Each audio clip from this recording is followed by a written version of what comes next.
كذب المنجمون ولو صدقوا. خبيرة والعلامة الكبيرة بتاعتنا اللي توقعها ما بينزلش الأرض أبدا، ليلى عبد اللطيف، بتقول إن الحرب العالمية التالتة هتكون إن شاء الله السنة دي. أنا في سؤال محيرني بقى يعني، ونفسي هي اللي ترد عليا يعني.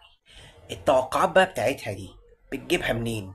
يعني في مثلا بتجيلها مكالمة تليفون مثلا يقول لها الحدث ده هيحصل فاطلعي قولي للناس، ولا الوحي مثلا بينزل عليها يقول لها توقع، ولا دي قدرات خارقة مثلا عندها يعني مثلا، ولا ايه؟ لا، وعارفين بقى الأحداث اللي بتحصل كده في السنة، اللي هو بتكون في حاجة مهمة كده بتحصل، يقول لك بقى ايه بيظهر على الانترنت بقى ايه، ليلى عبد اللطيف كانت بتتوقع ان الحدث ده هيحصل. يا سلام، المفروض كده اللي انا اصدق.